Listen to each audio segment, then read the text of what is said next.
mais um Além das Chaves com a Lia. Antes da gente começar o episódio aqui, eu estava rindo até com esse pessoal, então você não vai querer perder esse episódio, que ele é muito divertido.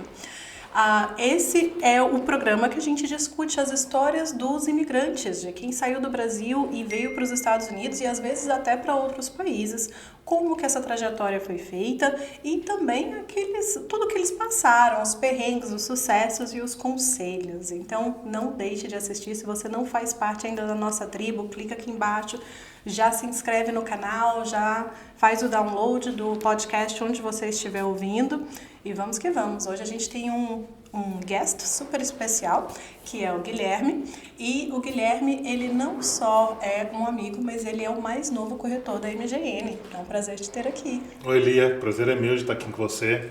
Estou acompanhando o início do seu projeto, estou achando super legal. E é um prazer conversar contigo, com certeza. Muito obrigada por estar aqui. Prazer é meu. Gui, me conta um pouquinho dessa sua trajetória, de onde que você é? Rapaz, eu sou do interior de São Paulo, sou de Olambra, nascido em Campinas e criado ali em Jaguariúna, aí Olambra virou cidade, eu acabei virando de Olambra e sou do interior de São Paulo.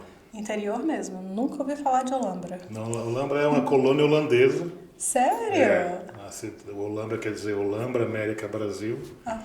Então, uma cidade era uma vila de agricultores e tal, que foi crescendo e acabou virando uma cidade em 92, se eu não me engano.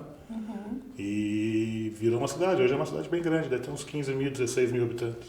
Uau, que legal. É uma cidade bem pequena. E como que alguém de Olambra veio parar em Atlanta, na Geórgia, nos Estados Unidos? Nossa, olha, eu vim pra cá em 99. 99? Eu sou formado em hotelaria pelo Senac. E depois que eu acabei a faculdade, eu comecei a procurar trabalho no Brasil e tal. E aí apareceu essa oportunidade do intercâmbio. E eu vim pra cá a primeira vez, fui parar em Hilton Head. Carolina do Sul, lindo lugar. Fui para lá, fiquei um ano e meio lá, quase 2 anos.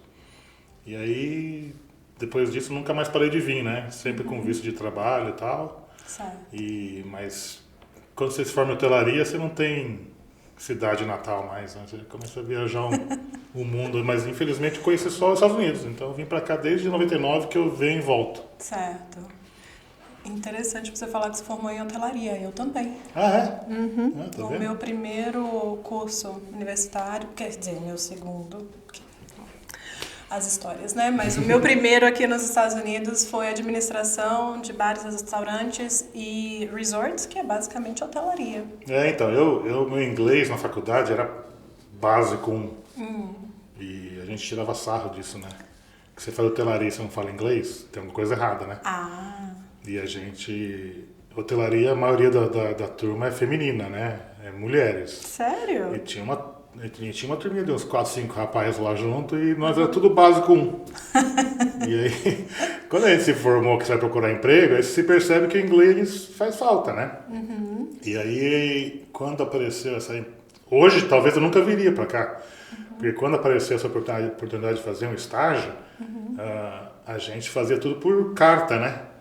E aí eu fiz a aplicação por carta, eles me mandaram o pacote de estágio, aí marcaram uma entrevista por telefone.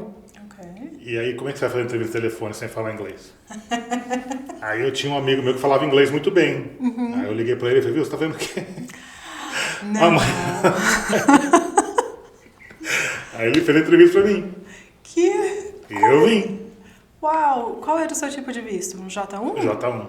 Você acredita que eu também vim com J1? Acredito, porque naquela época era muito popular, né? Pra fazer trainee, pra fazer estágio. E aí quando eu cheguei aqui, graças a Deus estava tudo certinho. Assim, tinha uma pessoa lá no aeroporto com o meu nome para me pegar, aí me levou pro meu apartamento. Aí eu entrei no apartamento, falei, agora deve ter instrução aqui de como é que eu vou trabalhar, né? Eu não sabia nada, não fazia ideia. E tinha pouco dinheiro, e daí eu falei, vou economizar ao máximo, esperar aqui trabalhar, começar a ganhar, né? Só que eles ligavam lá em casa para falar comigo, falar o que eu tinha que fazer para ir trabalhar, só que eu não entendia nada. E eu não ia trabalhar, eu ficava lá. Eu falava, ok. Eles ligavam o telefone e falavam, caraca, o que eu faço? Aí no terceiro dia vieram me buscar. Ou pelo menos tiveram. Aí quando eles consegui fazer a pelada, comecei a trabalhar e tal, deu umas 2 semanas, era para trabalhar com recreação. Imagina recreação sem falar inglês. Como é que você é? Como que você se virou? Não, aí tinha uma argentina lá que me ajudava, né? Aí deu 2 semanas, eles falaram assim, vamos colocar você a trabalhar com housekeeping.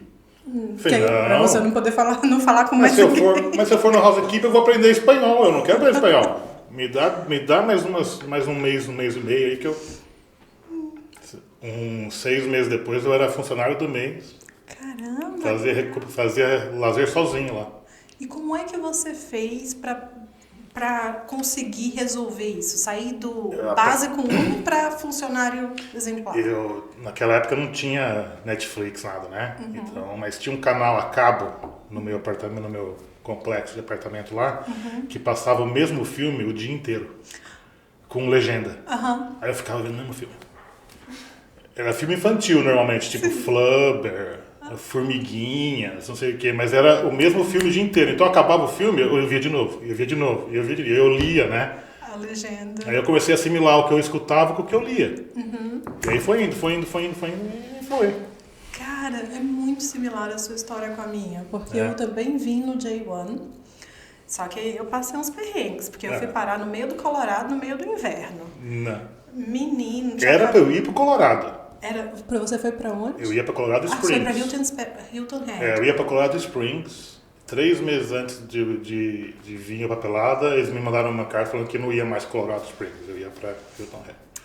Mas eu ia pro frio lá, ia me perder lá com você no meio do mato. Ia mesmo. Eu vim em 2004. Não, 2003 foi quando eu vim nesse programa. E foi um pouco diferente, porque no meu caso, os recrutas foram lá em Brasília, fizeram a entrevista e fizeram a entrevista comigo. Inclusive, eu tive que fazer prova escrita. Só que uma coisa é você escrever em inglês, outra coisa é você falar inglês ou entender. Então, quando eu fui passar na imigração para entrar, eu lá, né, toda coquete, eu falo inglês, 18 anos de idade.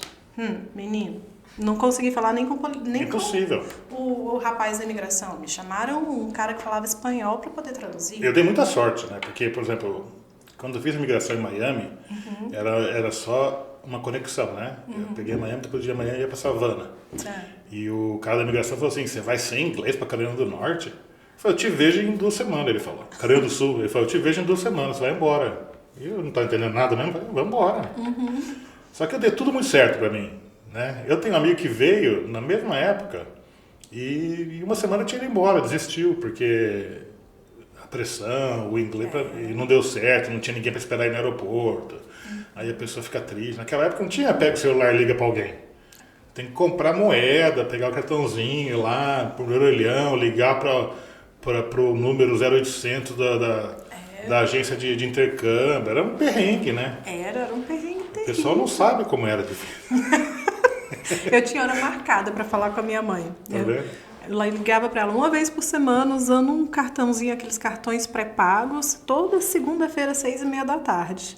Eu não perdi aquela ligação de jeito nenhum, porque eu sabia que se eu não ligasse naquela segunda-feira, 6h30 da tarde, a minha mãe, tadinha, ia mandar até a tropa, né, o bodyguard atrás de mim, porque era a única comunicação que a gente tinha naquele tempo. Não tinha FaceTime, não tinha nada. Ainda bem que sua mãe não era minha mãe.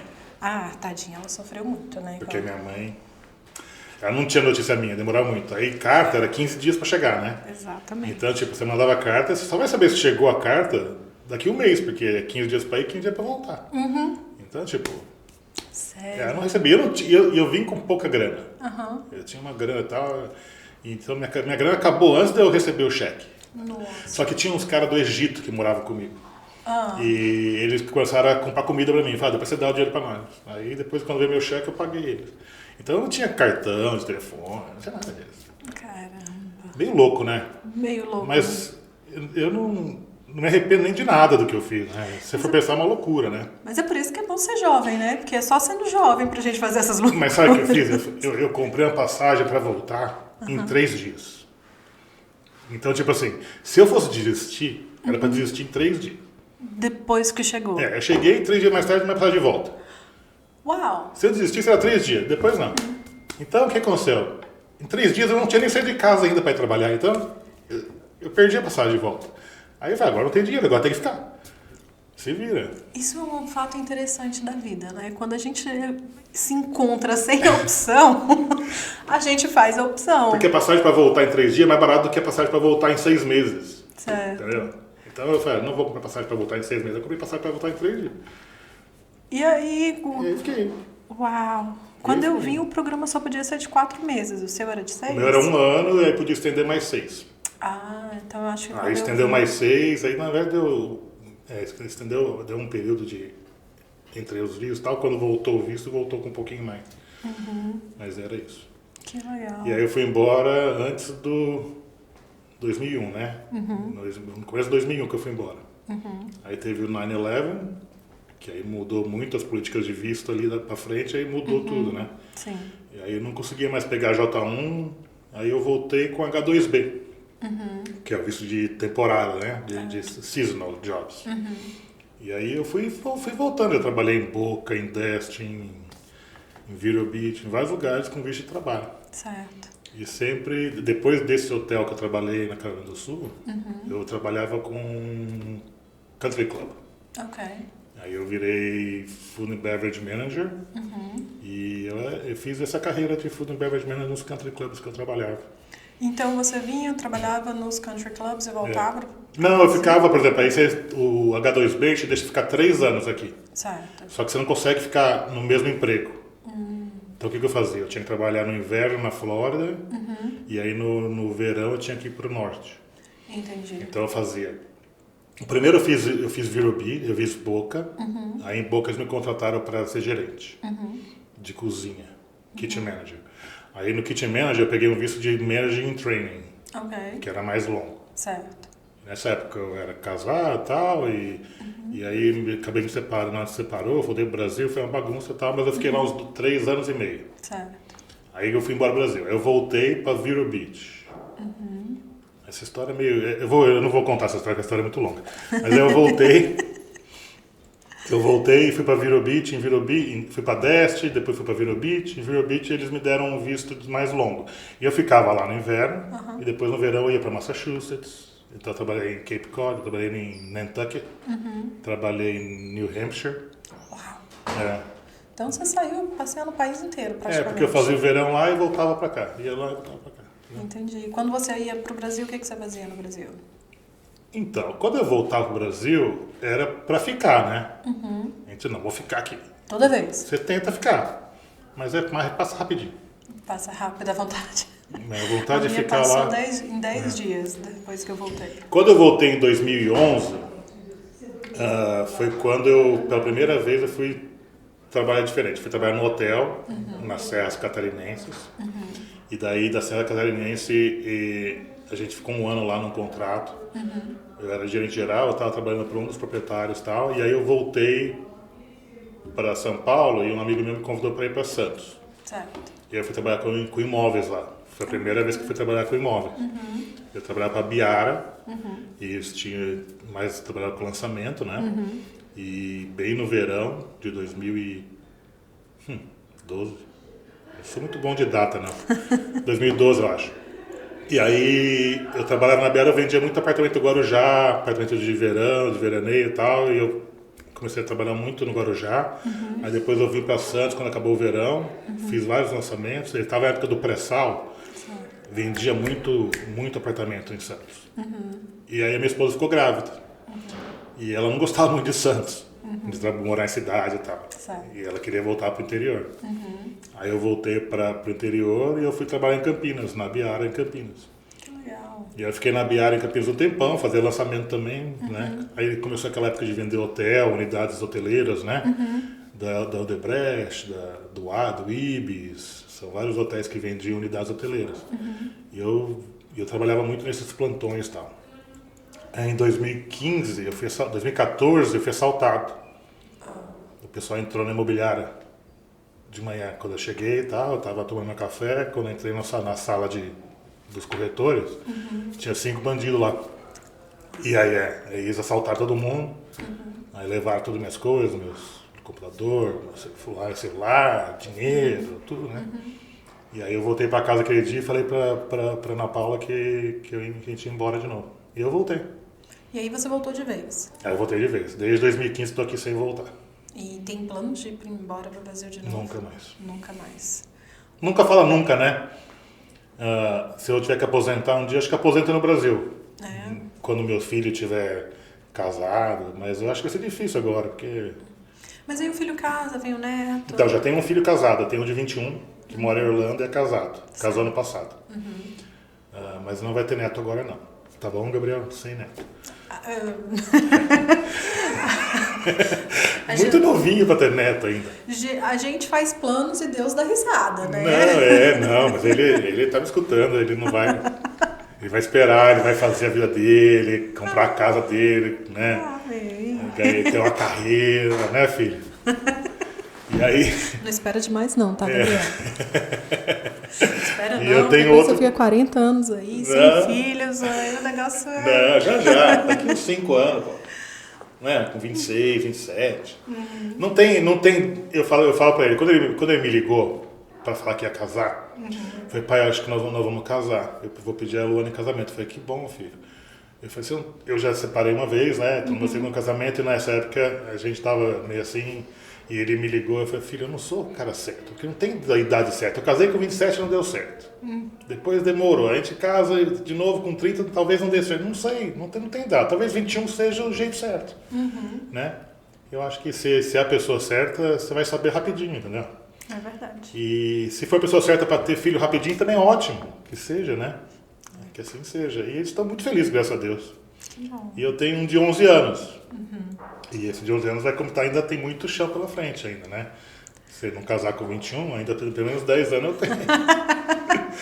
Mas esse muito chão pela frente passa rápido. Passa, mas eu não sei o que vai acontecer lá na frente. Se eu tiver com uma renda aí residual boa, tá, eu falo assim, vamos aposentar no Brasil? Qualquer dólar aqui vale 5 vezes lá, né? Isso é verdade. 6, né? Então, às vezes, uma aposentadoria aqui, você vive bem no Brasil, né? E você diria... Na minha opinião, me parece que no Brasil a gente vive melhor que aqui. Aqui a gente tem mais a segurança, obviamente o nosso trabalho vale mais, a gente consegue viver, a gente consegue crescer. Mas parece que no Brasil tem tempo. Tem tempo para você ir na padaria, tem tempo para você fazer um churrasco com os amigos, sentar na frente de casa e olhar a vida passar. E aqui a gente pisca e o dia já passou. É a ganância, né? É a ganância a diferença? Não é ganância, porque aqui a sua hora tem muito valor aqui. Então você sabe que se trabalhar uma hora a mais, ela vai vir para o seu bolso. É verdade. No Brasil, a maioria dos trabalhos, se você trabalhar uma hora a mais, uma hora a menos... Não faz diferença, porque é aquele salário fixo que chega todo mês e olha lá... Ninguém vai dar valor para a hora a mais que você fez. E a hora a menos ninguém vai sentir falta. Certo. Então você sente... É isso que eu vejo, tá? Eu trabalhei muito pouco no Brasil profissionalmente para falar que é assim. Mas você trabalhar por salário. Não interessa quanto. Por exemplo, aqui você trabalha por salário aqui também. Eu era Food and Beverage Manager, eu era assalariado. Mas quantas horas você trabalhava? Mas eu trabalhava 60 numa semana, 30 na outra. Mas é diferente, porque eu sei que a minha posição é privilegiada comparado ao resto dos garçons. Você conseguiu trabalhar 30 horas como Food and Beverage Manager? Porque eu não consegui. Não, mas em Country Club é muito seasonal, né? É o negócio das... Tem muita temporada. Sazonalidade. Então quando caía a temporada, a gente fechava 2 noites e tal, então eu conseguia diminuir. Entendi. E esse era o benefício de ser assalariado o ano inteiro, né? Senão é melhor você trabalhar na hora, porque... Eu trabalhei em restaurantes, né? 10 anos, os meus primeiros 10 anos aqui foi em restaurante. Eu acho que os primeiros 7 foi como garçom.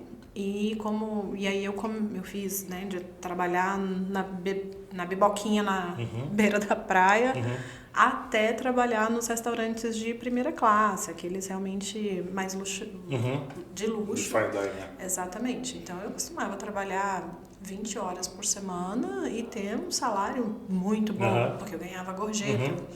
Então o meu preço por hora era excelente. Aí na minha cabeça, né,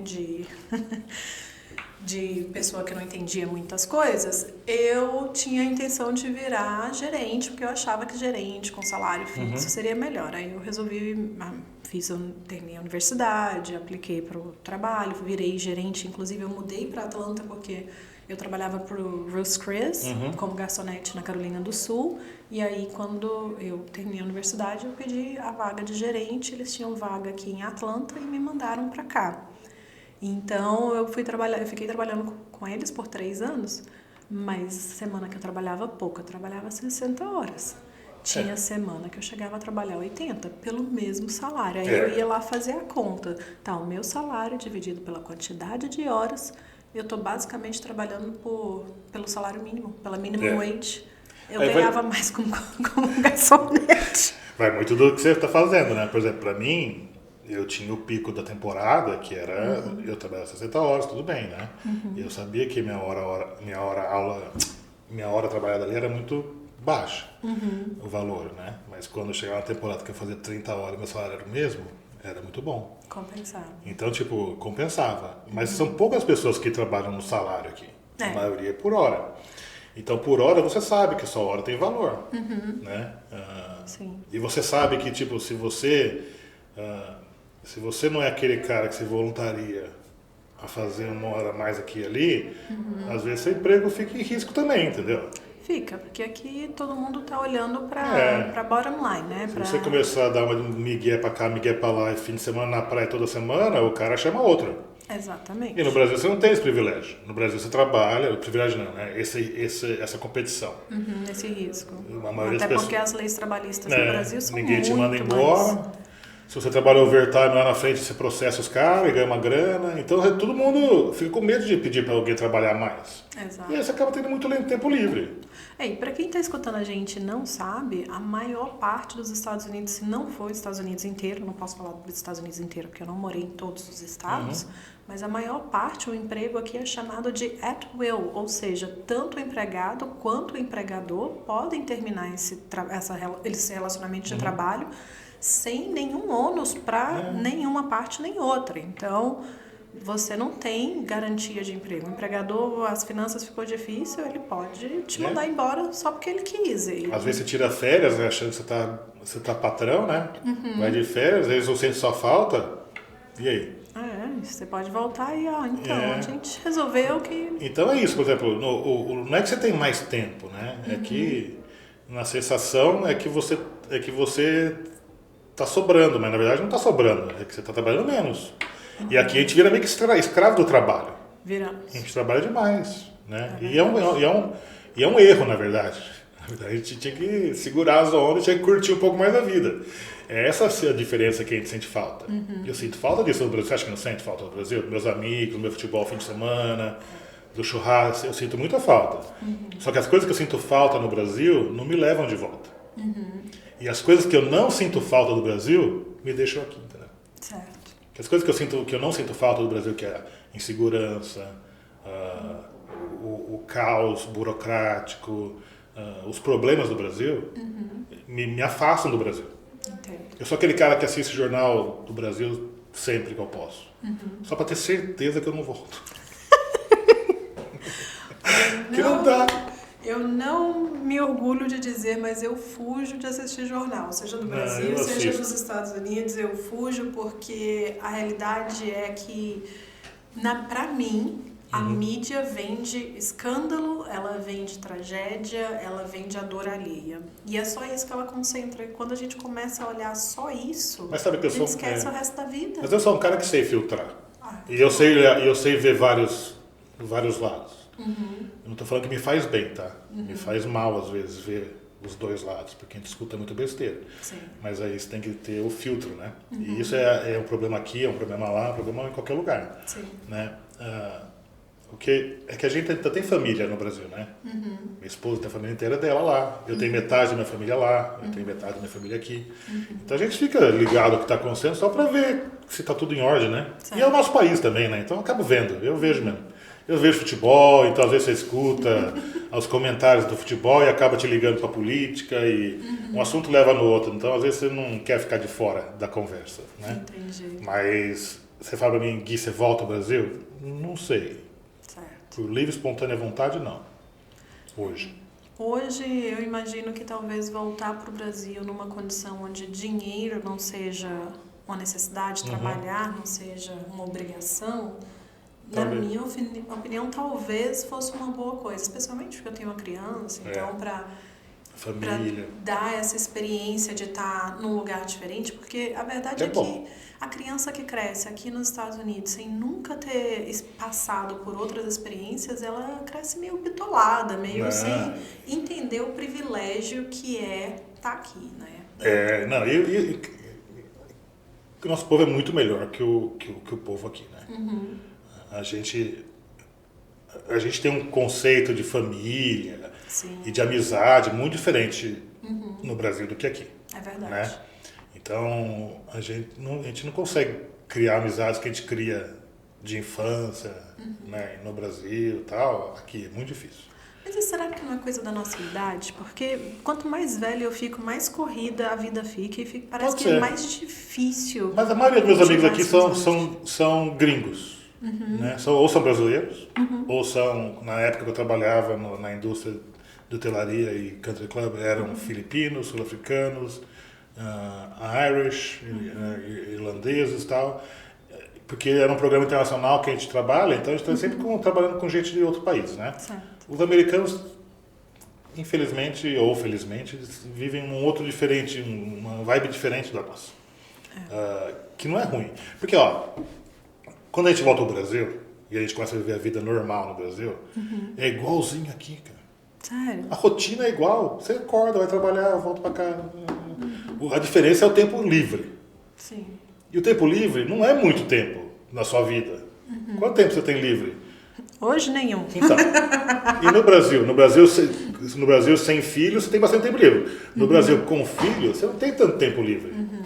Então você acaba tendo isso. Seus amigos não têm o mesmo tempo livre que tinham quando você era jovem. Quando eu era jovem, meus amigos eram tudo festeiro. Sim. Hoje em dia, não. Se eu não tenho algum compromisso com meu filho, eles têm. Então eu ia lá, acabava que não via ninguém também.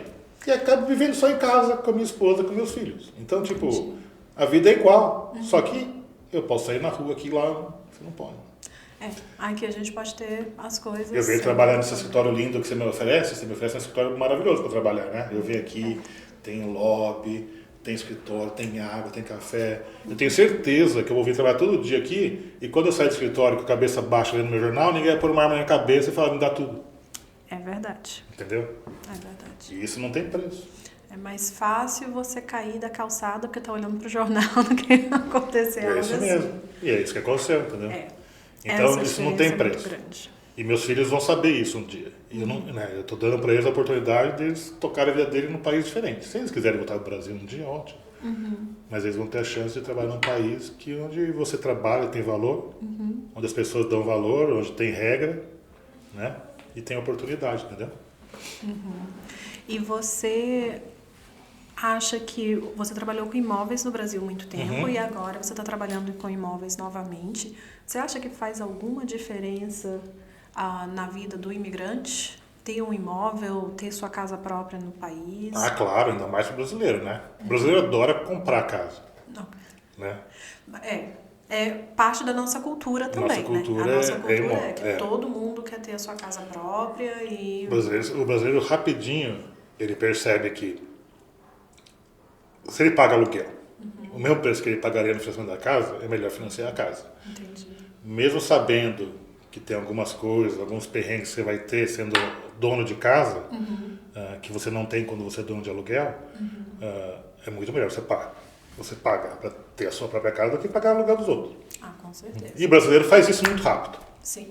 Né? A única coisa que o brasileiro demora um pouco para dar esse passo para ter o seu próprio imóvel é a sua condição financeira, de poder ter um trabalho consistente durante anos e poder se qualificar para fazer o financiamento.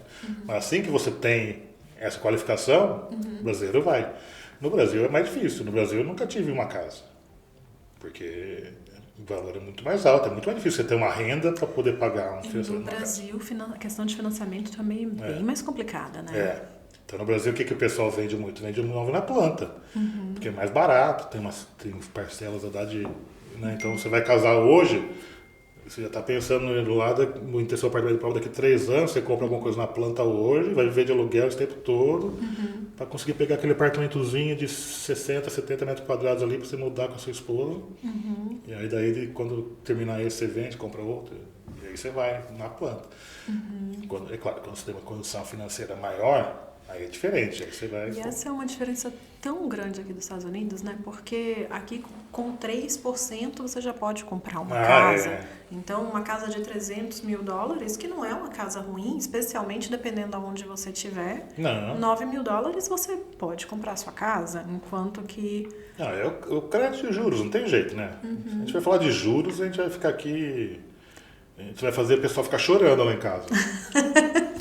A hora que eles souberem, né? Dos juros que você paga, a facilidade que é de você financiar, entendeu? E no Brasil não dá. No Brasil, o pessoal gostava muito quando era juros com a construtora. O pessoal gostava muito lá de comprar na planta quando financiava com a construtora. A construtora dava condições melhores que os bancos, né? Só que a construtora sabe que quando o cara não pagar, ele toma, né? Entendi. Então a construtora fazia com juros também ou sem juros? Com juros, mas eles têm umas condições melhores, assim, né? Entendi. Porque aqui é tão diferente, né? Aqui, quando a pessoa vai comprar uma casa, que ela compra uma casa na planta, na realidade ela não toma posse, não faz pagamentos nessa casa até a casa estar pronta. Então, no momento que ela receber as chaves, aí ela começa a fazer os pagamentos, mas tem um empréstimo envolvido e tudo isso, então a construtora não financia diretamente igual no Brasil. Tem muitas coisas na corretagem diferentes, né? Muitas coisas. E esse é por exemplo, lá no Brasil, eles começam a financiar para ter o dinheiro para construir. Então vende tudo na planta lá e todo mundo compra. Quando você perde o prazo de entregar as chaves, o pessoal começa a pôr você na justiça. Uau. E eles pegam o dinheiro de volta. Para a construtora tudo bem, porque valorizou, entendeu? Ela vai devolver o dinheiro para a pessoa, vai pagar os juros, correção monetária e tal. A pessoa vai ficar feliz que não perdeu nada. E a construtora pega o apartamento de volta. Aí ela vai lá e vende de novo. Então ele acaba vendendo. Para o construtor devolver o dinheiro para alguém não é o fim do mundo. Certo. Mas ele conseguiu levantar o dinheiro para construir o prédio. Agora ele pega o apartamento lá na frente, a pessoa está feliz porque ela está sentindo... A pessoa que pega o dinheiro de volta, ela está se sentindo traída. Porque ela não conseguiu ter um apartamento que ela esperava em 3 anos, demorou 4. Aí põe na justiça. Aí ela ganha dinheiro, ela fica feliz, ganhei meu dinheiro corrigido. Tem uma bolada na sua conta. A consultora, ela não quer ter o processo. Mas se tiver o processo, ela devolve o dinheiro. Agora tem um apartamento, ela vai vender. E vende. E vende por mais do que ela tinha vendido inicialmente. Então fica bom para todo mundo fica feliz. É quase você financiou a construção e pega seu dinheiro de volta. Então todo mundo que compra sabe que se por acaso der um pau, ele pega o dinheiro de volta. Certo. E aí a construtora consegue construir. Então, resolve. O que eu mais gosto da corretagem aqui, por que aconteceu? Aí, no Brasil é diferente. No Brasil, quando você... Esse é meu ponto de vista, tá? Posso estar totalmente errado. Pode ser uma outra visão sua e tal. Mas, por exemplo, eu trabalhava para a Biara. É uma imobiliária gigantesca, tinha pelo país inteiro, acho que nem existe mais. E aí a Biara vai lá e tem uma casa para vender. Então ela pega aquela casa, essa casa é minha, da Biara. Eu vendo essa casa. Quem vai vender essa casa? Os corretores da Biara que vão vender essa casa. Então, quando você se associa a uma imobiliária, você vai procurar alguma imobiliária que tem produto para vender. Sim. Senão você não vende nada. Se você vende corretor, não vende nada. Então, o importante da corretagem no Brasil não é a pessoa ter o network de clientes para comprar. É você estar numa imobiliária que tem produto para você vender. Entendi. E aí você sai vendendo, ligando, cold calls, e na rua, dando panfleto. Certo. Né? As minhas melhores vendas de imóvel no Guarujá era de bermuda na praia, entregando panfleto na mão. Caramba. Entendeu? Vendi apartamento de R$1 milhão de reais, dando panfleto no semáforo. Uau, eu acho que isso não funciona aqui não. Entendeu? Não, mas é por quê? Porque eu tinha o produto para vender. E eu estava pegando o cliente. Sim. Aqui é o contrário, aqui a gente tem acesso a todas as casas. É verdade. Você não precisa procurar a imobiliária, a MGN, ou a Keller Williams, ou a Remax, não. Você precisa do corretor. Então a minha imagem é mais importante do que a imagem da imobiliária. É verdade. Porque eu tenho acesso a todo o produto. Sim. O que a imobiliária me dá? O que você me dá? Você me dá o suporte que eu preciso ter. O suporte técnico, o suporte legal, o suporte de conhecimento, que eu não sou uma pessoa que trabalha sozinha, eu tenho uma equipe por trás. Então, eles vão me ajudar a responder no tempo certo, a dar a resposta certa, né? A ajudar do jeito que tiver que ajudar para que o cliente fique feliz. O produto, todo mundo tem acesso. Sim. Então, o que é importante? É importante que eu tenha cliente. E eu não tinha cliente. Então, quando eu tirei a minha licença na Flórida, eu não conhecia ninguém. E eu falei, e agora? Eu vendo para quem? Aí a gente trabalhava com vacation homes lá. Então, o que era? Eu podia acessar toda a minha carta de cliente do Brasil e vender para quem é investidor lá no Brasil para vir comprar aqui. Certo. Porque ele não precisa estar aqui, ele vai comprar um imóvel que ele não vai morar, é só para ele pôr para alugar, Sim. que é um investimento, na verdade. Sim. Então, me funcionou durante um tempo. Mas aí veio a Covid e tal, o pessoal parou de investir, porque Ninguém sabia o que ia acontecer. a Disney não funcionava. Então, o Vacation Home na Disney sem Disney vira um elefante branco. Sim. E aí eu parei de trabalhar com imóveis, aí eu mudei para Georgia. O que acontece? Eu não tenho cliente de novo. Porque tá começando de Começou volta. de novo. Eu preciso criar meu network novo. Sim. E aí eu comecei a formar meu network. Eu dou aula de beach tênis. Eu conheci muita gente no beach tênis. E ao tempo eu fui aumentando o número de amigos que eu fui conhecendo. E aí eu fui comprar uma casa, né? Eu tô querendo comprar uma casa. Eu com a minha esposa. E eu conheci você. Sim. Eu já olhava você lá de trás, já acompanhava seus vídeos, seus podcasts lá na Rádio Brasil, Atlanta. E aí um dia que eu vim aqui conversar com vocês, eu falei, quem sabe não é a hora de voltar. E eu tô super feliz que eu trabalho com vocês. Você e o Max são muito boa, a Isabela, o nosso time é bem legal. E eu tô feliz. Eu fico muito feliz que você está aqui com a gente. É uma ótima adição ao time. E essa diferença da corretagem no Brasil versus os Estados Unidos é muito grande. E é importante, se você estiver assistindo a gente do Brasil, estiver cogitando mudar para cá, você entender como é que funciona aqui, porque realmente é bem diferente, né? A pessoa não precisa me ligar, ligar para você, ligar para Chiquinha, para Maria, para o José, para ver quem vai te dar o melhor deal. Não existe melhor deal. O deal é igual para todo mundo. Exato. O que é importante é a pessoa que vai tomar conta de você, que vai te guiar do jeito certo. Justamente. Que vai te dar atenção, vai te mostrar as oportunidades, não vai querer te controlar, enfim. Aí é meio que tem que dar química, né? Tem a pessoa, você tem que gostar de mim, você tem que gostar dali, porque a gente vai te vender. Né? Você não precisa ligar para 50 imobiliárias. Tudo que ele tem, eu também tenho. É igual ele falou. Aqui a gente tem um sistema único e o produto está, que é a casa, ou o prédio, ou o que for, ele está disponível para todo mundo, para todos os corretores. Então a grande diferença realmente está no serviço que você recebe, no apoio que você recebe do corretor que você escolhe, que vai te ajudar durante o processo inteiro. Porque faz muito mais sentido. Por exemplo, eu sou corretor da imobiliária X no Brasil. Aí você vem me procurar para eu vender o imóvel que eu estou vendendo. Então eu represento o cara que compra e represento o cara que vende. Eu represento os dois. Não tem como dar ética, ser ético. Quem que vai sair ganhando na brincadeira? E quem compra ou quem vende? Alguém vai sair ganhando. Se meu cliente quer pechinchar, eu estou prejudicando a minha imobiliária que está vendendo. Se eu não fizer a pechincha, eu estou prejudicando o meu cliente, que eu não peguei o melhor preço para ele, e favorecendo a imobiliária. Isso não faz sentido. Não. Então aqui a gente tem sempre o corretor que vende e o que compra. Então se eu listo um imóvel, aqui eu tenho um imóvel seu para vender, por exemplo, eu vou pôr o seu imóvel para vender, os outros corretores vão trazer os clientes para mim. Sim. E eu vou lutar por você, que está vendendo a casa, e ele lute pelo cliente dele para comprar. Quem vai conseguir ganhar? Quem negocia melhor. Quem negocia melhor. Agora, quando você trabalha no imobiliário e você vende um produto que é seu, para o cliente que é seu, quem que você vai... Como que funciona?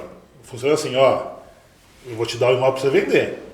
Você vende esse imóvel aqui, se você vender no preço cheio, você ganha X de comissão. Se você der desconto, é a sua comissão que perde. Então, de um jeito ou de outro, você sempre vai favorecer o vendedor, nunca o comprador. Porque você sabe que se você der um desconto para o seu cliente, você perde a comissão. Pois é. Isso quando o corretor não está sendo desonesto, né? Porque as quantidades de vezes que eu vejo um corretor pegar um imóvel, que eu nunca vendi no Brasil, certo? Nunca vendi, mas eu tive contato com vários corretores e eles me contando coisas do tipo, se eu encontrar um imóvel que o dono quer muito pouco, eu sei que eu consigo vender por mais, eu peço para o dono escrever uma procuração para mim, que ele está me autorizando a vender esse imóvel, e por aquele valor, tipo, sei lá, é um terreno por 30 mil, eu sei que fulano paga 60. E aí eu vou lá e eu passo a procuração para o fulano que pagou 60, ponho 30 no meu bolso e dou 30 para o dono. Mas é o tal do jeitinho brasileiro. E aqui isso jamais funcionaria. Claro. Isso aqui a gente vai parar na cadeia por uma coisa dessa. Mas é isso que eu falo, a gente... Quando você vai, aos poucos, vai entendendo por que eu não volto ao Brasil. São coisas desse tipo. Sim. É porque não basta você trabalhar duro. Você ainda tem que dar jeitinho. Se você vai lá, nós estamos dois competindo pelo mesmo cliente, que quer comprar a mesma casa. Eu tenho um custo para trabalhar. Né? Então, minha comissão, eu chego até certo ponto, eu paro de negociar. Por quê? Porque eu preciso ganhar também. Sim, claro. Mas o outro cara está começando agora. Ele tanto faz. Então ele vai lá e faz um desconto menor. O meu cliente, ele vai com você. Porque ele vai economizar. Então é uma carnificina, é um querendo estragar a vida do outro. E é uma competição meio desleal, né? E isso não existe aqui. É verdade. Então depende muito de mim. Só depende de mim, na verdade. Só depende da gente, né? É verdade. Então e isso é em tudo, na corretagem, em tudo. As pessoas têm medo de falar que são corretores, tem vergonha de falar que são corretores de imóvel no Brasil. Você fala que é corretor de imóvel, hoje o pessoal até inventa, né, os nomes, né? Eu sou negociador de imobiliária, eu trabalho no ramo imobiliário. Sou consultor. Consultor de investimentos imobiliários, corretor, né? Por quê? Porque fica com essa fama, né? Sim. A fama de que você vai dar golpe em alguém. Então, é bem interessante que aqui nos Estados Unidos, a maneira que negócios são feitos em geral é partindo do conceito de good faith. Good faith quer dizer que todas as partes vão trabalhar de maneira honestas para chegar ao fim da transação, o fim do contrato, o fim do acordo, o que for que tenha sido acordado. E no Brasil eu não vejo isso sendo um conceito, um princípio de tudo, porque aqui é de tudo. Qualquer discussão legal sobre, se você levar alguma coisa na corte, né, um processo, a primeira pergunta do juiz as partes estavam agindo em good faith, né, de bom grado, porque se tinha alguém que do início ou em algum momento começou a agir de maneira que não é condizente com o contrato, com o que precisa ser, começou realmente, por exemplo, a esconder informação ou a tentar tomar vantagem de qualquer maneira, a corte com certeza vai tomar o lado da pessoa que não fez isso. E se parte do princípio de que todo mundo está falando a verdade 100% do tempo, né? E eu acho que eu não conseguiria. Esse é um dos motivos para mim voltar para o Brasil. Eu teria que voltar sem a necessidade de estar trabalhando. Não, tem que reciclar, porque é muito diferente.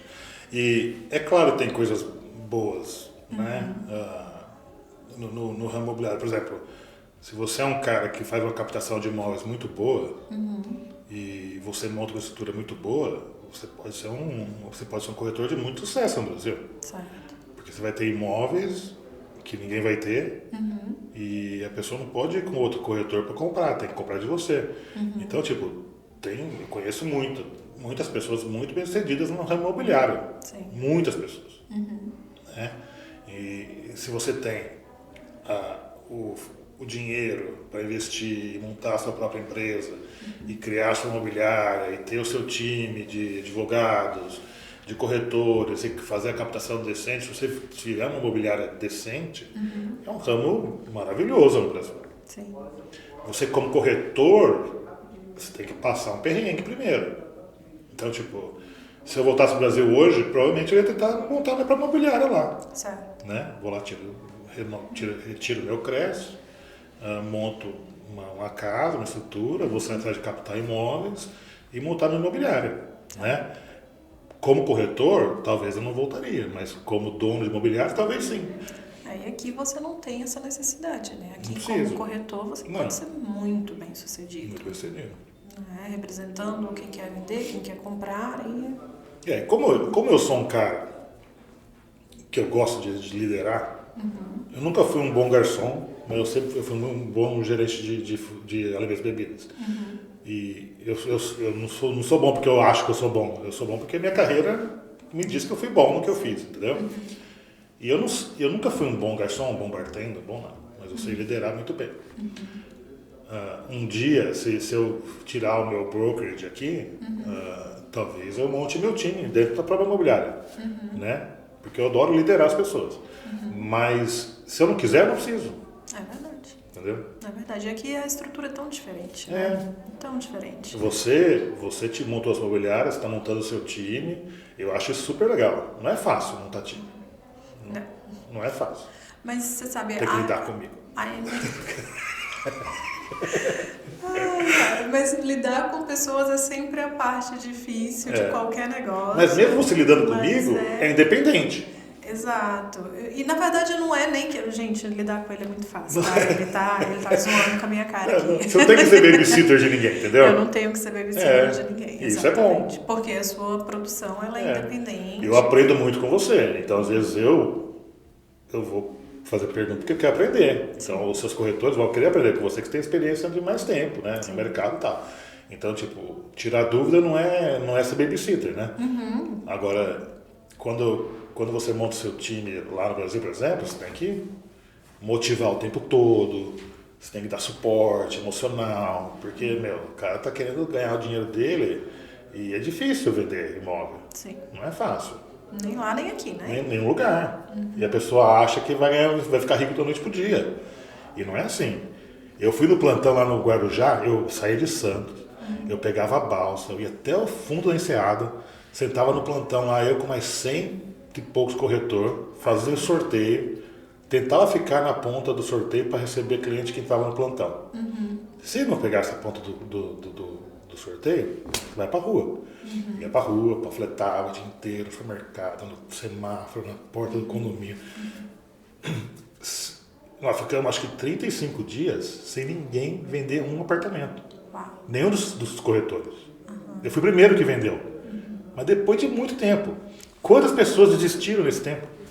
Quem pode esperar 30 dias para vender um imóvel? Inclusive aqui, eu digo que quem está querendo entrar nessa profissão aqui nos Estados Unidos precisa ter pelo menos 3 meses de reserva, de preferência 6 meses de reserva, porque...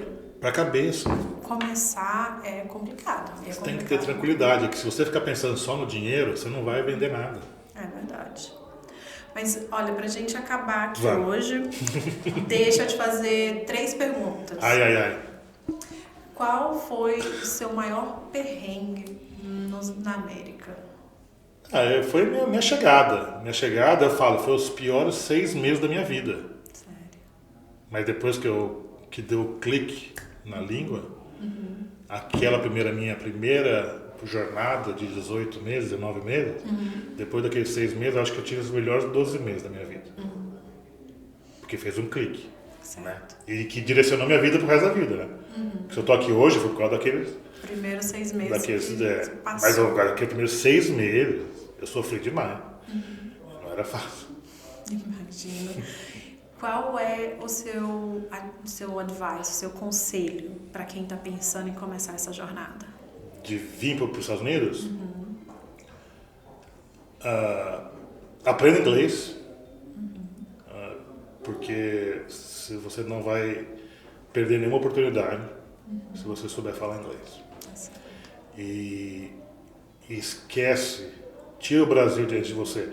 Não tire a brasilidade de dentro de você. Seja esse brasileiro que é bom ser brasileiro. Né? Mas esquece como as coisas são feitas no Brasil para que você não se arrependa aqui.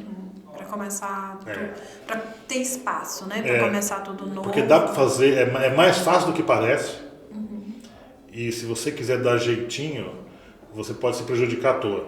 E às vezes a nossa, como é que eu vou dizer? A nossa malícia de ver as coisas fora da caixinha, que é o jeitinho brasileiro, que uns usam para dar golpe, mas outros usam para resolver problemas. Vale muito aqui. Então, tanto que as lideranças brasileiras aqui se dão muito bem, por quê? Porque eles conseguem ver fora da caixa. Sim. Né? Se você te manter no caminho, mas pensando fora da caixa, que a gente tem o dom de fazer, porque a gente precisa se salvar, matar um leão por dia no Brasil, a gente sabe agir por fora da caixa. A chance de você dar errado aqui é muito pouco, muito pequena. Qual é o seu prato americano favorito, da culinária americana? Agora apertou aí. Todo mundo reclama da comida nos Estados Unidos, então vamos ver, o que é o favorito? Não, cara, eu gosto muito da carne aqui, né?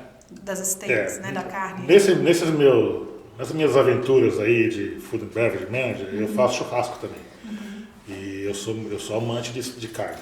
Adoro carne. Eu gosto de provar o barbecue deles, mas eu prefiro o nosso. Então, eu gosto da carne americana. A carne americana é muito boa. Então... Steakhouse. Você trabalhou no steakhouse, né? Você falou. Trabalhei em churrascaria, trabalhei na Rose Chris, que é um steakhouse muito conceituado. Muito bom. Sim, quando você vier pra cá, vai comer nesse lugar que ela tá falando. Então, tá certo. Muito obrigada por Obrigado, foi um prazer. Sucesso no seu podcast. Muito obrigada. Eu sei que é um projeto seu de anos, que você está tirando o papel. Tomara que ajude, tomara que você deslanche as suas entrevistas. Muito obrigada. Você é uma pessoa muito agradável, seu marido, o Michael, a sua filha, né? Vocês são muito agradáveis e tomara muito sucesso no seu podcast. Muito obrigada. Além das chaves. Além das chaves. E muito obrigada a você por Imagina. ter participado, por ter gastado esse tempinho aqui com a gente. Quando quiser, é só chamar. Pode deixar, a gente chama, que eu suspeito que tem muita história aí pra contar. Então, até a próxima. Obrigado. Tchau, gente.